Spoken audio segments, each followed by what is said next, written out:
야당 대표가 한 번은 인기 있는 먹방에 백종원 씨 같은 분을 대통령 후보로 나면 어떻겠냐 해서 하나의 에피소드가 된 적이 있습니다.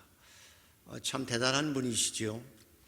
음식업계에서는 달인이라고 할 수 있습니다. 어느 분야나 대가가 있어요. 좋은 말로 하면 대가고요.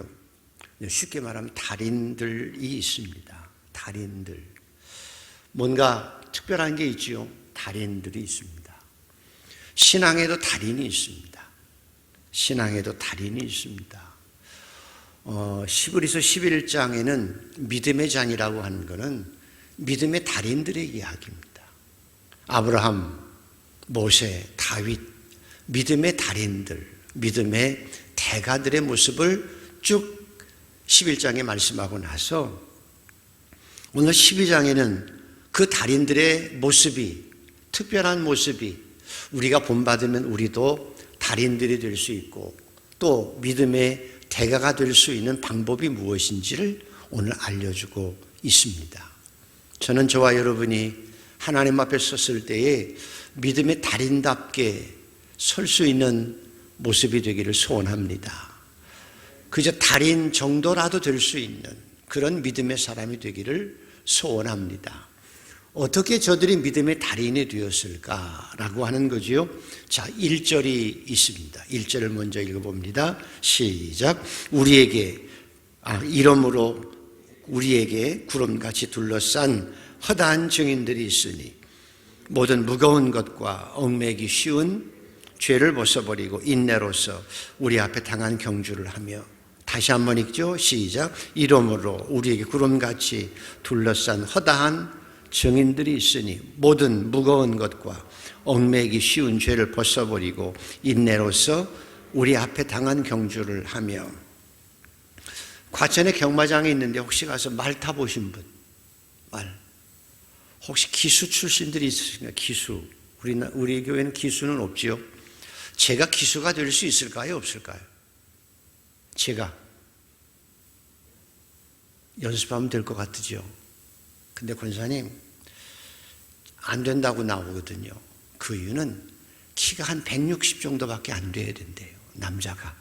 그리고 몸무게가 한 47kg 정도 돼야만 이 기수가 된대요. 왜냐하면 말이 나같이 몸무게가 70kg 나가는 사람은 말이 뛰질 못하는 거죠. 그래서 한 160 정도의 작고 한 47kg 정도 기수가 돼야 말이 제대로 달릴 수 있어서 경주할 수 있다는 거죠. 기수가 가벼워야 말이 잘 달릴 수 있는 것입니다. 마라톤 선수의 운동화가 우리가 걸을 때 신는 운동화하고 다를까요? 틀릴까요?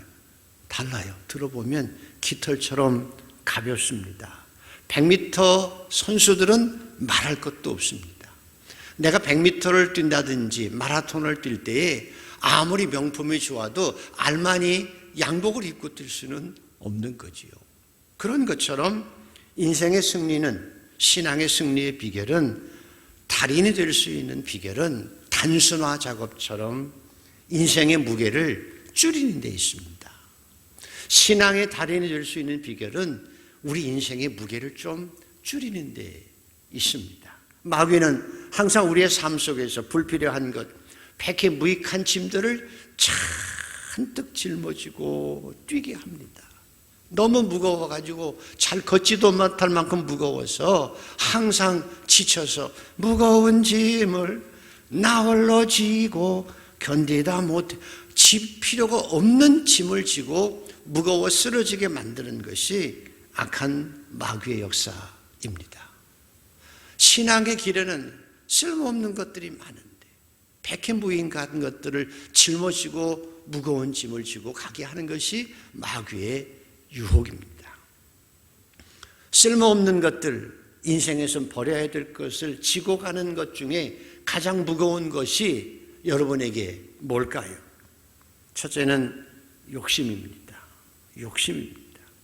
물론 인간의 욕심, 욕망은 에덴 동산에서 쫓겨났기 때문에 하나님의 저주 가운데 땅을 파야 되고 아이 낳는 고통을 통해서 아이를 키워야 되기 때문에 인간은 살기 위해서 욕망에서 벗어날 수는 없는 거예요. 그래서 사람이 살아갈수록, 나이가 들어갈수록 욕망의 크기는 점점 더 커가는 거예요. 여러분, 우리가 가지고 있는 쓸모없는 욕망들이 얼마나 많을까요? 셀 수 없을 만큼 많아요. 여자분들 집에 가면 냉장고 열으면 버릴 것 많지요. 근데 또 싸두고 또 싸두고, 옷도 너무 많아요. 권력도 그렇고, 쉽게 말하면 좋은 물건들도 그렇고, 사람은 99가지를 가지고도 하나 더 가지고 싶고, 남이 가진 한 가지라도 빼고 싶은 것이 인간의 욕심이라는 거예요. 욕심. 그런데 왜 욕심이 나쁘냐는 거예요. 왜 욕심이 나쁘냐는 거예요. 내가 탐욕을 부리면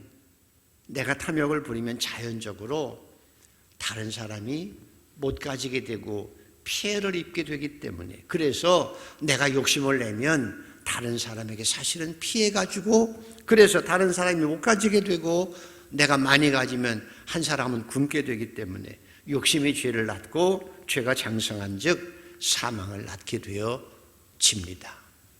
구약 성경에 대표적으로 욕심을 부린 사람이 능력 있는 왕 아합이었습니다. 아합은 그때 당시 이스라엘의 최고의 왕이었습니다. 최고의 영토를 가지고 막강한 군대를 가지고 있고 재산도 많았습니다. 별장도 많았습니다. 그런데 자기 별장에 자기가 스스로 키워 먹는 채소밭을 만들기 위해서 욕심을 냅니다. 나봇의 포도원을 빼앗으려고 하지요. 아니, 딴 데서 키운 것 좀 갖다 먹으면 어때요? 꼭 별장 안에 자기만을 먹을 수 있는 밭을 만들려고 하는 것이 욕심이라는 거죠. 그래서 나봇의 포도원을 빼앗기 위해서 모함을 통해서 나봇을 죽이고 99개 가진 사람이 하나를 더 빼앗으려고 하는 벼룩이 간을 빼먹는 일을 해서 결국은 그 욕심 때문에 본인이 하나님 앞에 징계를 받아 비참하게 죽게 됩니다. 요즘에 정치권에서 내년에 서울시장, 부산시장 보궐선거 하는데 왜 하는지 아시지요? 속상하고 안타깝지요. 그분들이 그 자리에 오르기까지 얼마나 많은 노력과 수고가 있었을 것입니다만은 추락은 지나친 욕심과 욕망 때문에 하루아침에 추락하게 되고 죽기까지 하는 비참한 결과가 나오는 것입니다. 욕심입니다. 제가 어느 책에 재미있는 걸 보니까, 여러분, 붕어는 기억력이 얼마나 될까요? 붕어 3초 정도랍니다. 그래서 낚시하는 사람이 낚시하는 거예요. 금방 밥을 물었다가 아니네 하고 놨다가 또 3초 만에 돌아와 또 무는 거예요. 낚시가 되지요. 닭은 몇 초나 될까요? 닭은 5초 정도 된대요. 닭은 5초 정도 된대요. 그래서 금방 도망갔다가 또 콕콕콕 찍어 먹고 그런데, 사람은 기억력이 얼마나 된다고 그럴까요? 재밌게 얘기하는데요, 5분이랍니다. 5분. 고속도로에 막 운전을 멋지게 하고 가다가 옆에 사고가 나서 사람이 앵앵앵 그리고 죽어가고 있는 모습을 보면, 내가 과속하지 말아야지, 운전을 조심해야지 하고 운전을, 그거 보고 나서 한 5분 정도는 조심스럽게 운전한답니다. 그리고 5분 정도 지나면 싹 잊어먹고 또다시 고속도로를 질주하게 된다고 해서 사람은 5분 정도 기억력이라고 얘기합니다. 제가 목사니까 여러분보다 더 특권이 있습니다. 어떤 특권이 있는가 하면 장례실 때 입관하는 특권이, 수백 번 입관을 해봤거든요. 입관할 때 항상 얘기하는 것처럼 수위에 보면 주머니가 없어요. 그리고 아무리 권력을 가졌던 사람도, 우리가 셀 수 없을 만큼 많은 돈을 가졌던 사람들도 탈무드 얘기처럼 손을 다 피고 가요. 움켜쥐었던 손을 다 놓고 간다는 거예요. 근데 사람들이 그걸 잊어버립니다. 장례식에 돌아오면서도 한 5분 지나면 자기는 천년 만년 살 것처럼 생각하고 욕심 부리고 아웅거리고 살아가고 악착같이 살다가, 그리고 아무것 가지지 못하고 빈손 가지고 가는 것이 인생인데 그걸 잊어버리고 사는 것이 인간의 어리석음이라는 거예요. 욕심이 뭘 낳고? 죄를 낳고, 죄가 잉태한 즉 사망을 낳는 거예요. 마귀는 우리에게 쓸데없는 욕심을 가지고 무거운 짐을 지고 이 땅을 살게 하시는 거예요. 그걸 내려놓아야 되는 거죠. 무거운 짐, 죄를 내려놓아야 되는 것입니다. 두 번째가 뭔고 하면 염려라고 하는 짐이에요. 염려. 예수님께서는 너희는 목숨을 위하여 무엇을 먹을까, 무엇을 입을까, 무엇을 마실까 염려하지 말아라. 이건 리커멘드가 아니에요. 권면하는 게 아니라는 거예요. 염려하지 뭐라고요? 말라고. 명령이 염려하지 말아라. 명령이라는 거예요. 너희는 염려하지 말아라. 오더예요. 왜?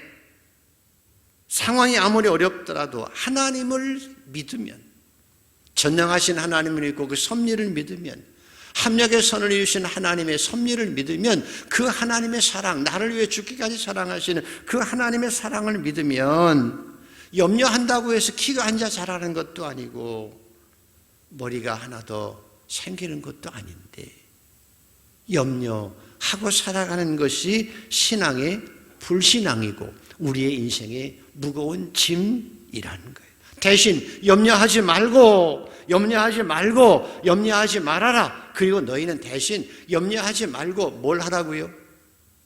염려 대신 뭘 하라고요? 잊어버리셨죠. 염려하지 말고, 아무것도 염려하지 말고 다만 모든 일에 기도와 간구로 너의 구할 것을 감사함으로 하나님께 아뢰라. 이것이 성도의 길이라는 거예요. 너희는 아무것도 염려하지 말고 모든 일에 기도와 간구로 너희 구할 것을 감사함으로 하나님께 아뢰라. 그리하면 모든 지각에 뛰어난 하나님의 평강이 그리스도 예수 안에서 너희 마음과 생각을 지키시리라. 염려하지 말고 하나님 앞에 모든 것을 기도와 간구로 아뢰면 너희 마음에 뭐가 있어요? 평안이 있는데, 길이 열려지는데. 그래서 마귀는 죽기 살기로 여러분이 기도하지 못하게 말리는 거. 야, 기도하지 마. 힘들잖아. 시간 없잖아. 기도해서 뭐해? 기도하지 마. 마귀가 죽기 살기로 피 흘기까지 하는 것이 여러분이 기도하지 못하게 하는 거예요. 이 핑계 저 핑계 하고 염려만 가득 채우게 하고 전전긍긍하고 잠 못 자게 하고 기도하지 못하게 하는 것이 마귀의 술책이에요. 그래서 무거운 짐을 나 홀로 지고 늘 견디다 못해 쓰러져서 비참하게 이 땅을 살아가게 하는 것이 마귀의 역사라는 거예요. 이 핑계 대 저 핑계 대. 근데 성경은 뭐라고 말씀해요? 아무것도 염려하지 말고 마음속에 근심 있는 사람 주 예수 앞에 다 아뢰어라. 괴로움과 두려움 있을 때에 주 예수 앞에 다 아뢰어라. 왜 괴로운 일이 없어요, 여러분? 왜 인생에 괴로운 일이 없어요? 누가 인생에 괴로움이 없다고 그래요? 인생에 두려움이 왜 없어요? 인생에 살아갈 때 두려움이 왜 없어요? 그러나 내일 일을 염려하지 말고 주 예수께 아뢰라. 마귀는 여러분이 기도하지 못하게 하는 거예요. 염려 속에서 쓰러지게 만드는 거예요. 염려를 이기는 비기는 기도예요. 기도하면 평안하고 합력의 선을 이루시는 하나님의 기적을 체험할 수 있어요. 무거운 짐을 지게 하는데 신앙의 달인들은, 믿음의 달인들은, 신앙의 대가들은 어떻게 살았느냐? 자, 1절, 2절을 다시 한번 읽어보죠. 1절, 2절 시작. 이러므로 우리에게 구름같이 둘러싼 허다한 증인들이 있으니 모든 벗어버리고 인내로서 우리 앞에 당한 경주를 하며 믿음의 주요 또 온전케 하시는 예수를 바라보자. 그는 그 앞에 있는 기쁨을 위하여 십자가를 참으사 부끄러움을 개의치 아니하시더니 하나님 보좌 우편에 앉으셨느니라. 아멘. 요즘에 한강에 가끔 걸어 나가면 한강에 장관이 아침에 펼쳐지기, 저녁에도 그래요. 그 철새들이 쫙 어떨 때는 수백 마리, 수천 마리가 쫙 줄지어 날아가는데 철새의 특징이 있습니다. 가끔 보면 참새들은 찌직거리고 이리 갔다 저리 갔다 막 중구난방으로 왔다 갔다 해요. 그래서 텃새예요. 딴 데 못 가고 그냥 거기서만 왔다 갔다 하고 참새들은 그렇게 살아요. 철새들은 그렇지 않아요. 한번 날아갈 때도 쭉 날아갈 때 보면 장관이지요. 기역자로 쭉 해서 날아가는 장관을 연출하지요. 왜 그렇게 수천리를 구스들이 날아갈 수 있을까? 제가 연구해 보니까 철새도요, 날아다니는 법칙이 따로 있더라고요. 간단해요. 첫째로는 뭔가 하면 원칙이 있어요. 간단한 원칙, 날아갈 때 가능한 한 맨 앞에 있는 새하고 무리의 중심을 쭉 지키며 가는 거예요. 앞에 리더를 향해서 딱 중심을 향해서 같이 쭉 날아가요. 근데 왜 기역자로 날아갈까요?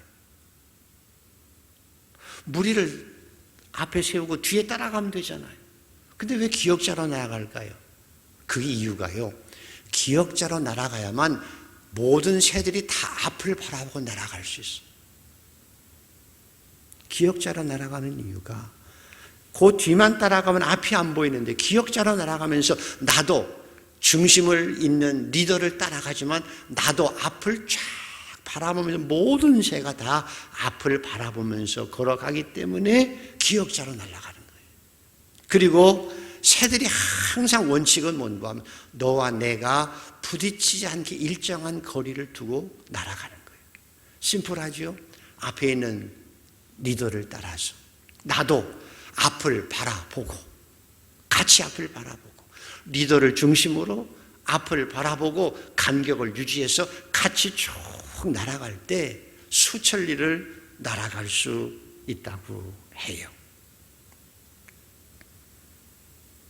예수님께서 영적인 달인이십니다. 내가 이 땅에 온 것은 하나님의 뜻을 행하러 왔다고 말씀하시는 거예요. 우리가 해야 될 일은 예수님을 바라보고 가는 거예요. 세상을 권력이나 철학자나 선배나 정치인이나 그런 것을 바라보지 않고 신앙의 온전한 시작이며 완성자이신 예수 그리스도를 앞에 두고, 그렇다고 내가 눈 감고 걸어가는 것이 아니라 주님처럼 내가 해야 될 일은 무엇인지를 똑바로 생각하고 내가 해야 될 일은 무엇인지를 똑바로 생각하고 사명을 생각하며 함께 신앙생활을 해갈 때에 나도 예수님처럼 영적 달인이 되어질 수 있는 거예요. 그래서 예수님께서 내가 이 땅에 있는 것이 내 아버지의 뜻을 행하러 왔다고 단순하잖아요. 아버지의 뜻을 행하는 것이 예수님의 사명이에요. 아버지의 뜻을 행하러 온 것이 예수님의 사명. 그래서 아버지의 뜻을 위해서 새벽 미명에 가서 아버지의 뜻이 무엇입니까? 라고 기도하고요. 십자가를 지기 전에도 내 뜻대로 마시고 아버지의 뜻대로 하기를 원합니다 하고 오직 아버지의 뜻을 따라서 신앙의 길을 걸어요. 오늘도 저와 여러분의 신앙생활이 영적인 달인이 되고 대가가 되는 비결은 아주 심플해요. 한 걸음 한 걸음 주 예수와 함께 날마다 우리 걸어가리. 참새처럼 가고 싶은데 이리 갔다 저리 갔다가 우왕좌왕하고 막 그렇게 살아가는 게 아니에요. 예수님을 똑바로 바라보고 예수님이 가는 것처럼 똑같은 방향을 바라보고 같이 간격을 맞추어서 주님을 따라서 갈 때에 나도 예수님처럼 하나님 뜻을 행하며 영적인 달인으로 이 땅을 또박또박 살아갈 때 영적인 달인이 되어지는 거예요. 마귀는 네 멋대로 살아도 돼. 너도 지성도 있고 이성도 있고 경험이 있는데 네가 하고 싶은 대로 살아도 돼. 예수님을 안 따라가도 살아갈 수 있어. 텃새처럼 살아갈 수 있지. 오늘도 주님을 바라보고 주님이 가신 길을 또박또박, 아주 단순하지요. 예수님이 기도하면 나도 기도하는 거예요. 예수님이 기도하면 나도 기도하는 거예요. 예수님이 예배하면 예배를 내가 하는 거예요. 예수님이 말씀하신 것을 또박또박 살아가면 반석에 지은 집처럼 멋진 인생도 살고 상급 있는 삶을 살아가고 믿음의 달인도 되어질 수 있어요.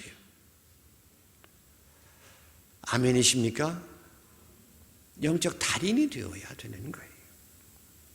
그래서 여러분 잘 보십시오. 스데반이 주님을 바라보았을 때 돌에 맞아 죽어가면서도 찬양할 수 있었던 거예요. 예수님은 인생의 북극성입니다. 새도 인간보다도 정말 못한 새도 천리를 어떻게 날아갈지를 알고 날아가요. 그런 것처럼 저와 여러분도 최소한 새보다는 더 예수님을 바라보고 줄기차게 인생의 목표를 향해서 주님을 바라보고 살아갈 수 있는 저와 여러분 되기를 소원합니다. 끝까지 인내하고 끝까지 걸어가야 되는 거예요. 성경에 보면 물 위로 걸은 사람이 있죠. 누구죠? 물 위에 걸은 사람. 예수님께서 걸으셨고 또 베드로가 걸었죠. 주님, 나로 하여금 물 위로 걸어오게 하소서. 얼마나 좋아요. 예수님이 걸어오라 해서 냉큼 뛰어내려서 저벅저벅 물 위를 걷다가 풍랑이 있는 것을 바라보고 풍랑을 무서워해서 그걸 바라보고 있다가 물에 빠지잖아요. 오늘도 마귀가 여러분에게 그렇게 속삭이는 거예요. 풍랑이 무섭잖아. 주님을 바라보기보다는 풍랑을 바라보고 염려하고 그리고 욕심 가운데 살라고 얘기하는 거예요. 아니, 오늘도 주님만 바라보고 믿음의 완성자이신 주님을 바라보며 피 흘기까지 인내하고 주님의 뒤를 또박또박 걸어갈 수 있는 저와 여러분 모두가 되기를 소원합니다. 하나님, 저도 예수님처럼 또박또박 하나님이 원하시는 길을, 주님이 원하시는 길을 걷는 영적인 달인이 되게 하여 주시옵소서. 자, 3절을 한번 읽어보시겠습니다. 우리가 기도해야 될, 명심해야 될 또 하나의 것이 있습니다. 시작. 너희가 피곤하여 낙심하지 않기 위하여 죄인들이 이같이 자기에게 거역한 일을, 참으신 일을 생각하. 다시 한번 읽죠. 너희가 피곤하여 낙심하지 않기 위하여 죄인들이 이같이 자기에게 거역한 일을, 참으신 일을 생각하라. 저와 여러분이 기도해야 될 이유, 또박또박 주님을 따라갈 이유가 뭔가 하면 마귀가 헷갈리게 하는 거예요. 내가 길을 걸어가고 있는데 그 길 안 가도 돼. 이쪽 길로 가봐. 옆으로 세게 만드는 거예요. 내가 내려놓아야 될 것을 다 내려놓고 꼭 짊어지고 가야 될 것만 짊어지고 가야 되는데 짊어지지 않아야 될 것은 짊어지고, 그죠? 내가 꼭 짊어져야 될 것은 버리고 살아가도록 헷갈리게 만든다는 거예요. 이스라엘의 지파 가운데 가장 큰 지파가 에브라임 지파입니다. 에브라임 지파. 땅도 가장 많이 차지했고 군사도 가장 많고 힘도 가장 강해요. 그래서 가나안 땅을 정복할 때도 에브라임 지파가 전리품을 가장 많이 가졌어요. 왜? 그만큼 크니까.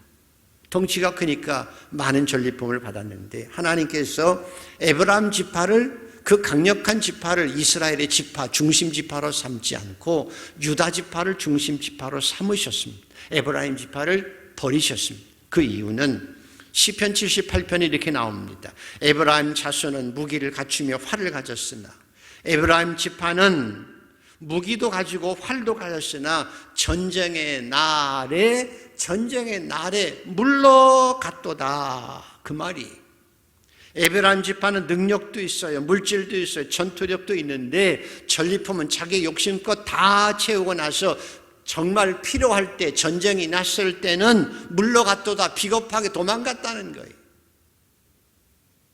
자기가 해야 될 사명이 있을 때는 도망갔다는 거예요. 그래서 하나님께서 에브라임 지파를 물리치시고 맨날 앞장서는 유다 지파를, 지금도 그래서 주이시 유다 지파를 하나님의 백성의 그루터기로 삼으신 거예요. 큰 자로서 자기가 챙길 것만 챙기고 필요할 때, 사명이 필요할 때는 도망가고 비겁하게 도망갔던 에브라임 지파는 하나님께서 버리신 거예요.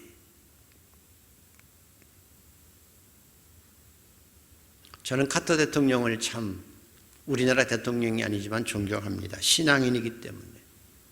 대통령이 되었을 때도 비행기 타고 자기는 교사직이 하나님 주신 사명이라고 생각하기 때문에 대통령직이야 4년 하는 임시, 템포러리 임시직이고 교사는 내가 평생 하나님께 받은 사명이라고 생각해서 늘 가서 교사하고 은퇴 후에도 교사했지요. 그리고 자기는 그리스도인으로서 남을 위해서 헤비타트를 통해서 늘 집 짓는 일을 하면서 살아가죠. 그가 암이 걸렸죠. 근데 암이 걸렸어도 그 암 투병 중에도 가서 집을 짓고 선한 일을 해 가서 어떻게 그렇게 할 수 있냐고 했을 때 그가 말하죠. 나는 하나님께 받은 사명이기 때문에 내가 죽을 때까지 하나님께 받은 사명, 내가 힘을 다해서 하는 것이 마땅한 일이기 때문에 행한다는 거예요.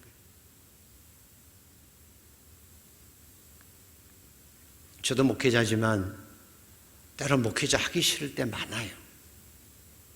그런데 사명이니까 끝까지 하는 거예요. 장로들도 마찬가지죠. 얼마나 힘들어요. 권사들도 얼마나 힘들고 교사들도 얼마나 힘들어요. 여전도 회장하기 위해서 남편에게 야, 네가 그 일하면 교회에서 밥 주냐? 예수하고 너 결혼한 거야? 아니 그렇게 비아냥거리면서 때로는 우리를 말리고 못하게 하는 마귀의 역사가 있는 거예요.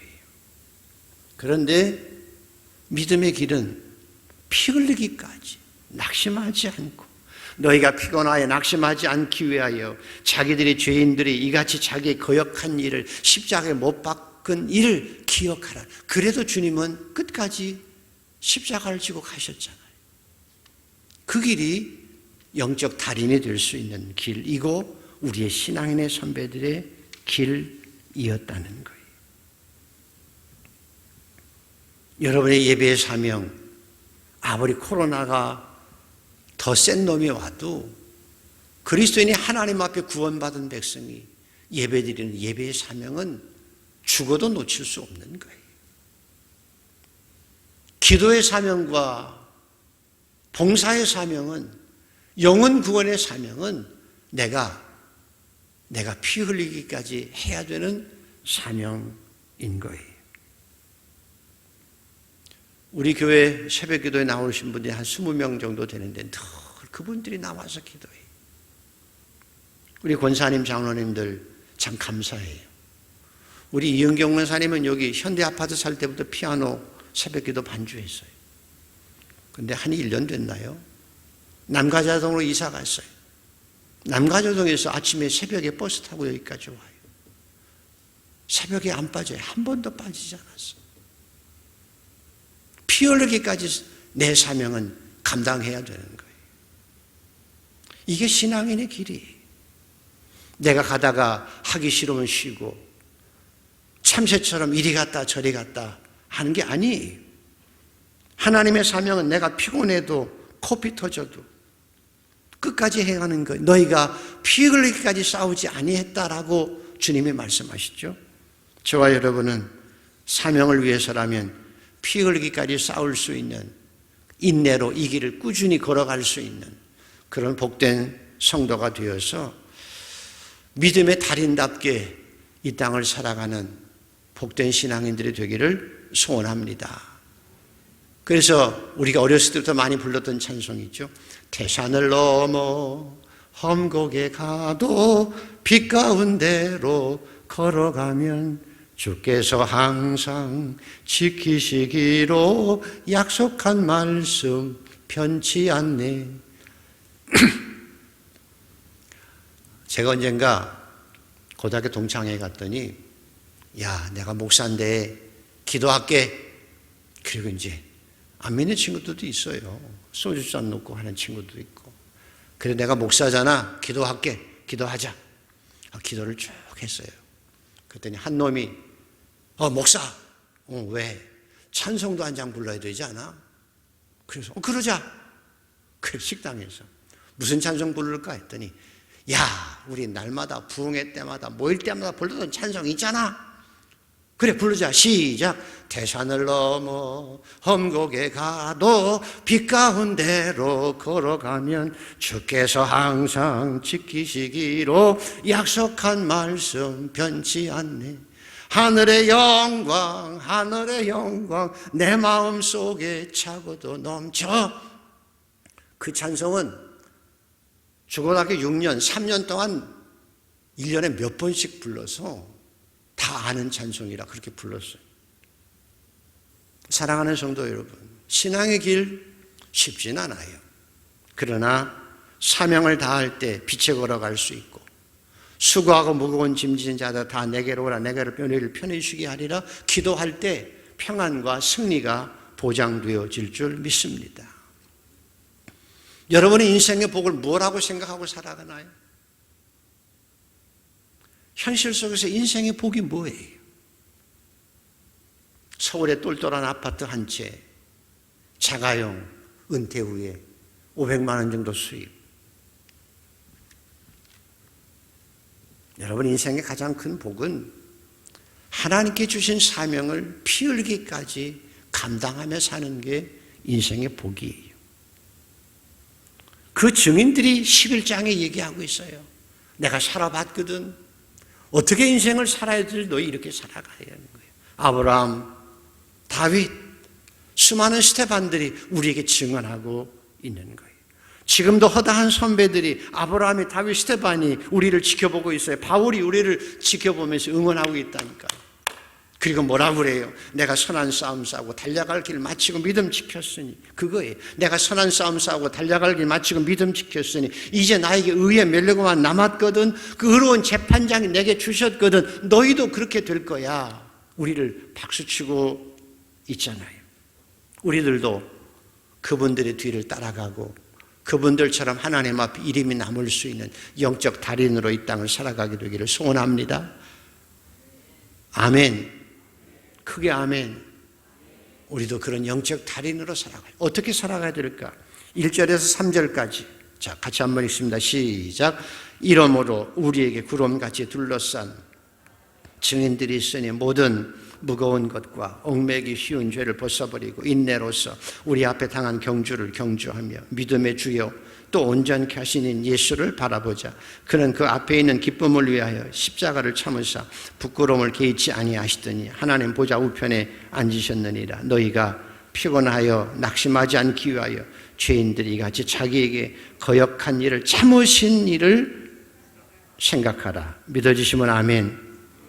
마귀들은 지금도 저와 여러분이 헷갈리게 해서 져야 될 것은 안 지고 질 필요 없는 것들을 잔뜩 지고 무거운 짐을 나홀로 지고 견디다 못해 쓰러지게 해요. 오늘 주님 우리에게 말씀해요. 가볍게 해라. 인생의 짐을 좀 빼라는 거예요. 살 좀 빼라는 거예요. 인생의 짐을 좀 내려놓으라는 거예요. 욕심과 염려와 그리고 악한 것들, 죄를 좀 내려놓으세요. 그리고 오직 십자가를 바라보고 주님과 함께 이 땅을 살아가며 피 흘리기까지 주님의 원하시는 길을 걸어가 볼 수 있는 성도가 되기를 소원합니다. 어릴 때까지요? 하다 그만두는 게 아니. 하다 그냥 낙심하고 포기하는 게 아니. 피 흘리기까지.